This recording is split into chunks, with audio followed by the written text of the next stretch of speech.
Don का इंतजार तो 11 मुल्कों की पुलिस कर रही है, लेकिन सोनिया, एक बात समझ लो, डॉन को पकड़ना मुश्किल ही नहीं, नामुमकिन है।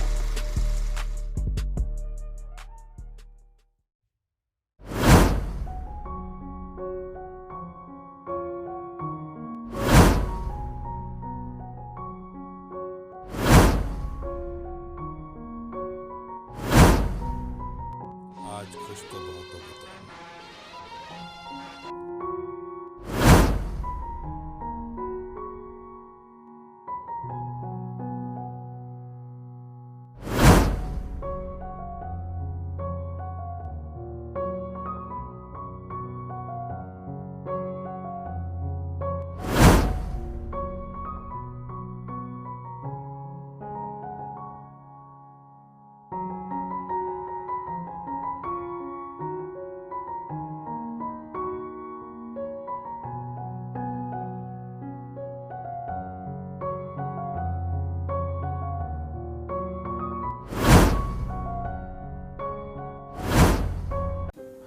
वो अफसाना जिसे अंजाम तक लाना ना हो मुमकिन, वो अफसाना जिसे अंजाम तक लाना ना हो मुमकिन, उसे एक खूबसूरत मोड़ देकर छोड़ना अच्छा। तो साहिर साहब की ज़िंदगी में भी एक ऐसा ही मोड़ है, एक ऐसा मोड़ आया। मैं बड़ा बेताब हूँ आपको अब ये कहानी सुनाने के बारे में, क्योंकि किसी भी शायर की शायरी जब तक पूरी नहीं होती जब तक हम मोहब्बत की बात ना कर लें और मोहब्बत के साथ दर्द की बात ना कर लें। तो साहिर साहब की ज़िंदगी में जितने दर्द थे उन्होंने अपने कलम के सहारे उड़ेल दिए थे कागज़ पर, और उन्हीं कागज़ के कुछ पन्नों को आज मैं चुनने जा रहा हूँ और कुछ कहने जा रहा हूँ उनके विषय में। और मैं धन्यवाद देता हूँ कि आप सब मुझे इस वक्त दे रहे हैं और सुन रहे हैं। और मैं अब अपनी बात को आगे बढ़ाते हुए बात करूँगा मोहब्बत के उस पन्ने के ऊपर जिसके ऊपर नाम लिखा हुआ था अमृता प्रीतम। साहिर की मोहब्बत, या कहूं तो अमृता प्रीतम का साहिर, अमृता प्रीतम की मोहब्बत। तो मैं आज चर्चा इस पर करूंगा। तो इस पे बात करने के लिए सबसे पहले मैं अपने हाथ में वो किताब उठा लेता हूं जिस किताब ने मुझे एक नई परिभाषा सुनाई, एक नया रूप रंग दिखाया कि क्या मोहब्बत है, क्या मोहब्बत होती है, क्या मोहब्बत होनी चाहिए। अमृता प्रीतम के जितने भी प्रशंसक हैं, दीवाने हैं, वो इस किताब के विषय में जानते हैं। मेरे हाथ में किताब है रसीदी टिकट। मैं अमृता प्रीतम के बारे में आपको बताना चाहता हूं कि अमृता प्रीतम का जन्म 31 अगस्त 1919 को पंजाब में हुआ था। पंजाब यानी वो पंजाब जो कि अब फिलहाल पाकिस्तान में है, गुजरावाला में हुआ था। और उस जगह का नाम था मंडी बाहुद्दीन। वहाँ अमृता प्रीतम जी का जन्म हुआ था। 1919 का वो साल था। और पिता का नाम था करतार सिंह हितकारी और माता का नाम था राज बीबी। उनकी बेटी थी अमृता प्रीतम। हाँ, यहाँ मैं ये जरूर कहूँगा कि अमृता प्रीतम बहुत ज्यादा खूबसूरत थी, अपने गीतों, अपनी नज़मों और अपने गज़लों की ही तरह बहुत ही खूबसूरत। तो जैसा कि मैंने आपको बताया था साहिर साहब की कहानी में भी कि साहिर साहब जब कॉलेज में गए उनको किसी से इश्क हो गया था, और वो इश्क हुआ था अमृता प्रीतम से ही। ये बात और है कि वो इश्क आज के इश्क जैसा नहीं था जैसे आज लोग कॉलेज में घूम रहे हैं, बाइक चला रहे हैं और अपनी मोहब्बत का ऐलान कर रहे हैं। वो मोहब्बत वो थी जो दिल के अंदर थी, आंखों में थी, लेकिन जुबां पे उस मोहब्बत का नाम भी नहीं था।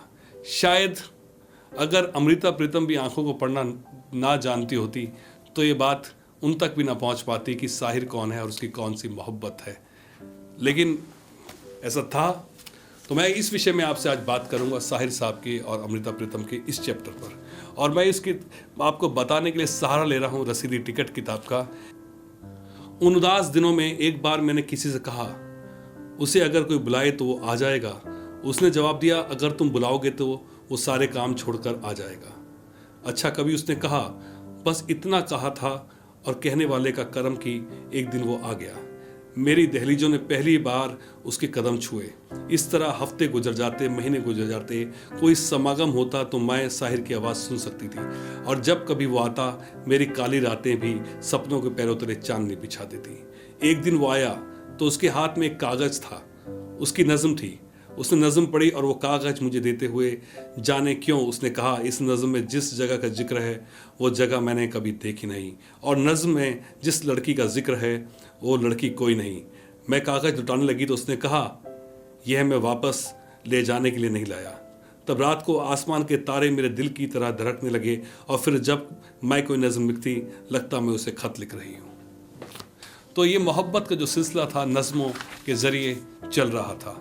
तो समागम में अक्सर साहिर साहब और अमृता प्रीतम जी की मुलाकात हुआ करती थी, लेकिन मैं ये कहूँ कि कभी मिलके इस बारे में बात होती थी, कभी एक दूसरे से इजहार किया, तो ऐसा कुछ भी नहीं था। लेकिन साहिर साहब ने भी एक बार इस बात का जिक्र किया है कि वो घंटों घंटों पान की दुकान पर खड़े होकर कभी सिगरेट पिया करते थे और कभी कोल्ड ड्रिंक पिया करते थे, और देखा करते थे खिड़की की तरफ जो घर था अमृता प्रीतम जी का। वो घंटों घंटों उस घर के बाहर खड़े रहा करते थे, और ऐसे ही ये सिलसिला चल रहा था। तो मैं इसी किताब रसीदी टिकट से एक और पन्ना खोल रहा हूँ जिसका नाम है 1947। बड़ा ही महत्वपूर्ण साल है हम लोगों के लिए, हम जितने भी भारतीय हैं, क्योंकि 1947 में हमारा देश आज़ाद हुआ था, और दूसरा हमारा देश दो भागों में बंट गया था, जिसका एक हिस्सा पाकिस्तान बना और एक हिस्सा हिंदुस्तान। तो अभी उसी 1947 के बारे में मैं जिक्र कर रहा हूँ। 1947 हमारे देश की तकसीम के वक्त जो हुआ, कल्पना में भी उस जैसा खूनी कांड नहीं आ सकता था। दुखों की कहानियाँ कह कहकर लोग थक गए थे, पर ये कहानियाँ उम्र से पहले ख़त्म होने वाली नहीं थी। मैंने लाशें देखी थी, लाशों जैसे लोग देखे थे, और जब लाहौर से आकर देहरादून में पनाह ली तब नौकरी की और दिल्ली में रहने के लिए जगह की तलाश में दिल्ली आई, और जब वापसी का सफ़र कर रही थी तो चलती हुई गाड़ी में नींद आंखों के पास नहीं फटक रही थी। गाड़ी के बाहर घोर अंधेरा समय के इतिहास के समान था। हवा इस तरह साएं साएं कर रही थी जैसे इतिहास के पहलू में बैठकर रो रही हो। बाहर ऊंचे ऊंचे पेड़ दुखों के तरह उगे हुए थे। कई जगह पेड़ नहीं होते थे, केवल एक वीरानी होती थी, और इस वीरानी के टीले ऐसे प्रतीत होते थे जैसे टीले नहीं कब्रें हों। वारिस शाह की पंक्तियां मेरे जहन में घूम रही थी, भला मोए ते बिछड़े कौन मिले, और मुझे लगा वारिस शाह कितना बड़ा कवि था, वह हीर के दुख को गा सका। आज पंजाब की एक बेटी नहीं लाखों बेटियां रो रही है, आज उनके दुख को कौन गाएगा, और मुझे वारिस शाह के सिवाय और कोई ऐसा नहीं लगा जिसे संबोधन करके मैं ये बात करती। उस रात चलती हुई गाड़ी में हिलते और कांपते कलम से एक कविता लिखी थी। आज वारिस शाह से कहती हूँ, अपनी कब्र में से बोलो और इश्क की किताब का कोई नया पन्ना खोलो। पंजाब की एक बेटी रोई थी, तूने लंबी दास्तान लिखी, आज लाखों बेटियां रो रही हैं, वारिस शाह तुमसे कह रही हैं, ए दर्दमंदों के दोस्त अपने पंजाब को देखो, वन लाशों से अटे पड़े हैं, चिनाब लहू से भर गया है। वैसे उनकी इस कविता के बाद काफ़ी बवाल मचा, खासा बवाल हुआ, और कुछ कट्टरपंथियों ने कहा कि ये क्या लिख रही है।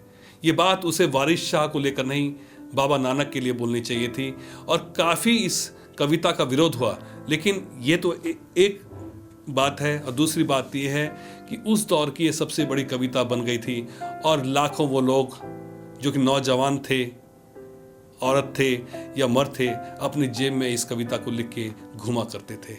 ये इस कविता का क्रेज़ था। मैंने इसका हिंदी वर्जन आपको बताया है, असलियत में ये पंजाबी में लिखी हुई एक कविता है। आज अखा वारिस शानू कीले कबरा बिचों बोलो। तो ये कविता है, बहुत ही शानदार कविता है। एक बहुत ही अच्छा किस्सा अमृता प्रीतम जी ने अपनी किताब रसीदी टिकट में लिखा है। मैं पढ़ रहा हूँ पेज नंबर 26, कल्पना का जादू। क्योंकि मैं आपको ये भी बताना चाहता हूँ कि 16 साल की उम्र में अमृता कौर का विवाह प्रीतम सिंह से हो गया था, और तभी उनके नाम के साथ अमृता प्रीतम जुड़ गया। लेकिन मोहब्बत जो थी वो शुरू से ही साहिर साहब से ही थी, और ताउम्र वो ज़िंदगी भर यही मोहब्बत करती रही, इसी मोहब्बत के साथ जीती रही, और इसी मोहब्बत के लिए शायद वो बनी थी। तो मैं कहना चाहता हूँ आज कल्पना के जादू इस चैप्टर को पढ़ते हुए कुछ बातें। जिंदगी में एक ऐसा समय भी आया था जब अपने हर ख्याल पर मैंने अपनी कल्पना का जादू चढ़ते हुए देखा है। जादू शब्द केवल बचपन की सुनी हुई कहानियों में कभी कानों में पड़ा था, पर देखा एक दिन अचानक वह मेरी कोख में आ गया था और मेरे ही शरीर के मांस की ओट में पलने लगा था। यह उन दिनों की बात है जब मेरा बेटा मेरे शरीर की आस बना था। 1946 के अंतिम दिनों की बात। अखबारों और किताबों में अनेक ऐसी घटनाएं पड़ी हुई थी कि होने वाली माँ के कमरे में जिस तरह की तस्वीरें हो या जैसे रूप की वह मन में कल्पना करती है, बच्चे की सूरत वैसी ही हो जाती है। और मेरी कल्पना ने जैसे दुनिया से छिपकर धीरे से मेरे कान में कहा, अगर मैं साहिर के चेहरे का हर समय ध्यान करूं तो मेरे बच्चे की सूरत उससे मिल जाएगी। जो जिंदगी में नहीं पाया था, जानती हूं यह उसे पा लेने का एक चमत्कार जैसा यंत्र था। ईश्वर की तरह सृष्टि रचने का यंत्र, शरीर का एक स्वतंत्र कर्म, केवल संस्कारों के से स्वतंत्र नहीं, लहू मांस की हकीकत से भी स्वतंत्र। दीवानगी के इस आलम में जब 3 जुलाई 1947 को बच्चे का जन्म हुआ, पहली बार उसका मुंह देखा, अपने ईश्वर होने का यकीन हो गया। और बच्चे के पनपते हुए मुंह के साथ यह कल्पना भी पनपती रही कि उसकी सूरत सचमुच साहिर से मिलती है। मैं इसी कहानी के बीच में एक पन्ना और पढ़ रहा हूं, जिस पन्ने से आपको मालूम चलेगा कि वो क्या रिश्ता था, कैसे शुरू हुआ और वो क्या बातें होती थी। अमृता प्रीतम जी लिखती हैं, लाहौर में जब कभी साहिर मिलने के लिए आता था तो जैसे मेरी ही खामोशी में से निकला हुआ खामोशी का एक टुकड़ा कुर्सी पर बैठता था और चला जाता था। वह चुपचाप सिर्फ सिगरेट पीता रहता था। कोई आधी सिगरेट पीकर राखदानी में बुझा देता था, फिर नई सिगरेट सुलगा लेता था। उसके जाने के बाद केवल सिगरेटों के बड़े बड़े टुकड़े कमरे में रह जाते थे। कभी एक बार उसके हाथ को छूना चाहती थी, पर मेरे सामने मेरे ही संस्कारों की एक वह दूरी थी जो तय नहीं होती थी। जब भी कल्पना की करामात का सहारा लिया था, उसके जाने के बाद मैं उसके छोड़े हुए सिगरेटों के टुकड़ों को संभाल कर अलमारी में रख लेती थी और फिर एक एक टुकड़े को अकेले बैठकर जलाती थी। और जब उंगलियों के बीच पकड़ती थी तो लगता था जैसे उसका हाथ छू रही हूं। सिगरेट पीने की आदत मुझे तब पहली बार पड़ी थी। हर सिगरेट को सुलगाते हुए लगता कि वह पास है। सिगरेट के धुएं में जैसे वह जिन की भांति प्रकट हो जाता था। फिर वर्षों बाद अपनी इस बात को मैंने एक थे नीता उपन्यास में लिखा, पर साहिर शायद अभी तक मेरे सिगरेट के इस इतिहास को नहीं जानता था। सोचती हूं कल्पना की ये दुनिया सिर्फ उसकी होती है जो इसे सिरजता है, और जहां इसे सिरजने वाला ईश्वर भी अकेला होता है। आखिर जिस मिट्टी से यह तन बना है, उस मिट्टी का इतिहास मेरे लहू की हरकत में है। सृष्टि की रचना के समय जो आग का एक गोला सा हजारों वर्ष जल में तैरता रहा था, उसमें हर गुनाह को भस्म करके जो जीव निकला वह अकेला था। उसमें ना अकेलेपन का भय था, ना अकेलेपन की खुशी। फिर उसने अपने ही शरीर को चीरकर आधे को पुरुष बना दिया, आधे को स्त्री, और इसी में से उसने सृष्टि रची। संसार का यह आदि क्रम मात्र मिथ नहीं है, ना केवल अतीत का इतिहास, यह हर समय का इतिहास है, चाहे छोटे छोटे मनुष्यों का छोटा छोटा इतिहास, मेरा भी। रसीदी टिकट का मैं एक और चैप्टर पढ़ रहा हूं, पेज नंबर 32 से 1960। 1960 एक ऐसा साल जिसमें सब कुछ बदल गया। क्योंकि कहते हैं जो बड़े बड़े शायर होते हैं उनको शौक हो जाता है दर्द का। वो दर्द को लेते हैं, दर्द को जीते हैं, तभी वो इतने बड़े बड़े फनकार कहलाते हैं। तभी वो ऐसी ऐसी रचनाओं को रच देते हैं जिनको आज तक हम और आप याद रखते हैं और रख रहे हैं। तो ऐसा ही एक साल था 1960। 1960 यह बरस मेरी जिंदगी का सबसे उदास बरस था। जिंदगी के कैलेंडर में फटे हुए पृष्ठ की तरह।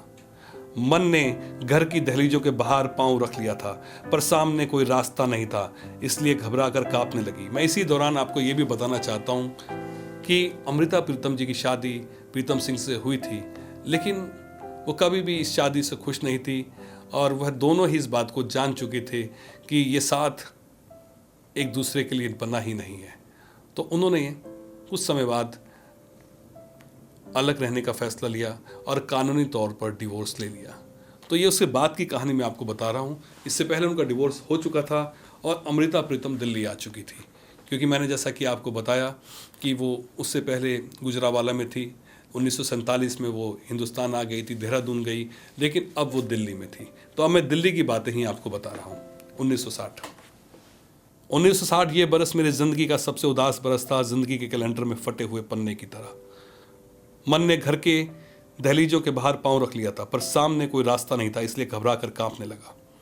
साहिर को बंबई फ़ोन करने के लिए फ़ोन के पास गई थी कि अजीब संजोग था कि उस दिन के ब्लिट्स में तस्वीर भी थी और खबर भी कि साहिर को जिंदगी में एक नई मोहब्बत मिल गई है। हाथ फ़ोन के डायल से कुछ इंच दूर शून्य में खड़े रह गया। उन्हीं दिनों मैंने अपने मन की दशा को ऑस्कर वाइल्ड के इन शब्दों में पहचाना था। मैंने मर जाने का विचार किया। ऐसे भीषण विचार में जब जरा कुछ कमी हुई तो मैंने जीने के लिए अपना मन पक्का कर लिया, पर सोचा उदासी को मैं अपना एक शाही लिबास बना लूं और हर समय पहने रहूंगा। जिस दहलीज के अंदर पांव रखूंगा वह घर वैराग्य का स्थान बन जाएगा। मेरे दोस्तों के पांव मेरी उदासी के साथ साथ चला करेंगे। लोगों ने भी मुझे सलाह दी कि ये सब कुछ जो दुखदाई है मैं भूल जाऊं। मैं जानता हूं इस तरह करना बिल्कुल घातक है। इसका अर्थ है कि चांद सूरज की सुंदरता, सवेरे की पहली किरणों का संगीत, गहरी रातों की खामोशी, पत्तों में से छनती हुई मेह की बूंदें, घास पर फिसलती हुई ओस, यह सब कुछ मेरे लिए कड़वा हो जाएगा। अपने अनुभव से इनकारी होना ऐसा है जैसे अपनी जिंदगी के होठों में कोई हमेशा के लिए झूठ भर ले। यह अपनी रूह से इनकारी होना है। जब मैंने किताब रसीदी टिकट को पढ़ा और बार बार पढ़ा तो मुझे बहुत दुख हुआ। दुख ये किताब पढ़ के नहीं हुआ, ये किताब पढ़ के तो मुझे एक अजीब से आनंद का अनुभव हुआ।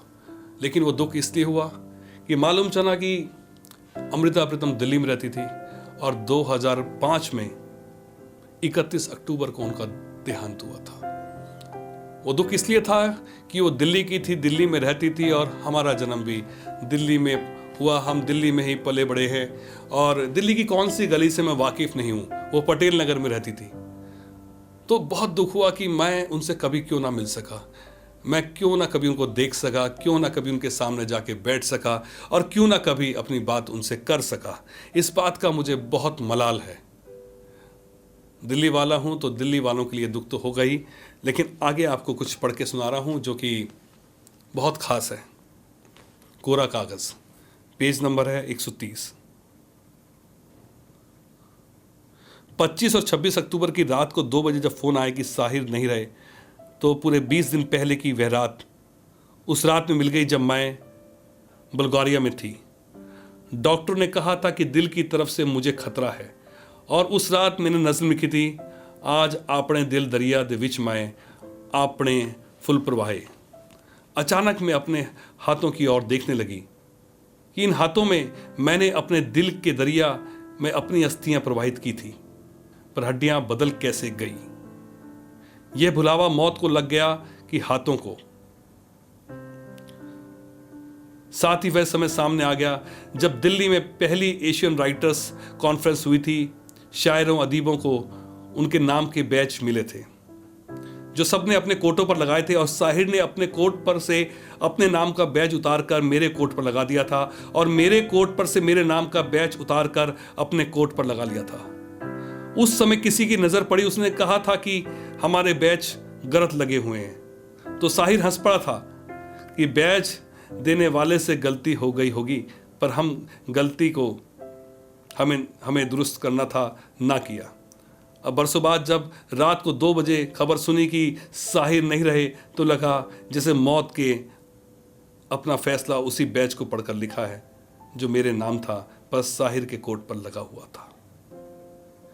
मेरी और साहिर की दोस्ती में कभी भी लफ्ज़ ख्याल नहीं हुए थे। यह खामोशी का हसीन रिश्ता था।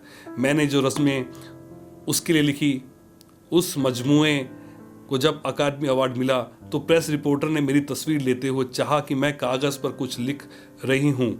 तस्वीर लेकर जब प्रेस वाले चले गए तो देखा कि उस पर मैंने बार बार एक ही लफ्ज़ लिखा था, साहिर साहिर साहिर। इस दीवानगी के आलम के बाद घबराहट हुई कि सवेरे उस अखबार में तस्वीर छपेगी, तस्वीर वाले कागज पर यह नाम पढ़ा जाएगा तो कैसी कयामत आएगी। पर कयामत नहीं आई। तस्वीर छपी पर वह कागज कोरा दिखाई दे रहा था। याद है उस मुशायरे के लोग साहिर से ऑटोग्राफ ले रहे थे। लोग चले गए, मैं अकेली उसके पास रह गई। तो मैंने हंसकर अपनी हथेली उसके आगे कर दी थी, कोरे कागज की तरह। ये पढ़ते पढ़ते मुझे याद आ रही है फिल्म कभी कभी। कभी कभी का वो सीन जब अमिताभ बच्चन साहब अपनी कविता पढ़ के रूम से बाहर निकल रहे हैं, हॉल से बाहर आते हैं और राखी भागते हुए आकर उनसे ऑटोग्राफ लेती है और मैंने हंसकर अपनी हथेली उसके आगे कर दी थी कोरे कागज की तरह। और उसने अब मेरी हथेली पर अपना नाम लिखकर कहा था, ये कोरे चेक पर मेरे दस्तखत हैं, जो रकम चाहे भर लेना और जब चाहे कैश करवा लेना। वह कागज चाहे मांस की हथेली पर था, पर उसने कोरे कागज का नसीब पाया था, इसलिए कोई भी हर्फ उस पर नहीं लिखे जा सकते थे। हर्फ आज भी मेरे पास कोई नहीं है। रसीदी टिकट में जो कुछ भी है, और आज ये सतरे भी ये कोरे कागज की दास्तान है। इस दास्तान की इब्तिदा भी खामोश थी और सारी उम्र उसकी इंतहा भी खामोश रही। आज से 40 बरस पहले जब लाहौर में साहिर मुझसे मिलने आता था, आकर चुपचाप सिगरेट पीता रहता था। राजधानी जब सिगरेटों के टुकड़ों से भर जाती थी, वह चला जाता था और उसके जाने के बाद मैं अकेली सिगरेटों के उन टुकड़ों को जलाकर पीती थी। मेरा और उसके सिगरेट का धुआं सिर्फ हवा में मिलता था। सांस भी हवा में मिलते रहे और नज़्मों के लफ्ज़ भी हवा में। सोच रही हूँ, हवा कोई भी फासला तय कर सकती है। वह आगे भी शहरों का फासला तय करती थी, अब इस दुनिया में और उस दुनिया का फासला भी जरूर तय कर लेगी। तो ये किताब रसीदी टिकट में आपके लिए पढ़ रहा था, इस कहानी को बताने के लिए, मोहब्बत की इस कहानी को सुनाने के लिए। लेकिन आपको बताना चाहता हूँ फिल्म कभी कभी के बारे में यहाँ पर, क्योंकि कभी कभी के बारे में जब तक बात ना करूँ तो तब तक मैं इस एपिसोड को ख़त्म भी नहीं कर सकता। क्योंकि इसलिए भी ख़त्म नहीं कर सकता हूँ, कभी कभी फिल्म अमिताभ बच्चन साहब की एक बहुत ही मशहूर और बड़ी शानदार फिल्म है। तो मैं आपसे पूछना चाहता हूँ, जो किरदार आप देख रहे थे अमित मल्होत्रा का, क्या वो साहिर लुधियानवी नहीं था? असल में यश चोपड़ा साहब ने जब इस फिल्म को कंसीव किया था तो कहते हैं कि उससे पहले उन्होंने उस नज़्म को पढ़ लिया था जो साहिर साहब ने लिखी थी, कभी कभी मेरे दिल में ख्याल आता है। तो इस नज़्म के ऊपर इस कहानी को लिखा गया था, बताया गया था। और मैं बताना चाहता हूं ये नज़्म कहां से आई थी। 24 साल की उम्र में साहिर साहब ने इस किताब को लिखा था। ये उनकी पहली किताब थी, तलखियां, जो कि 1943 में आई थी और आज तक भी बेहद मशहूर है। इस किताब के विषय में मैंने आपको पहले बताया है। अमित मल्होत्रा, साहिर लुधियानवी।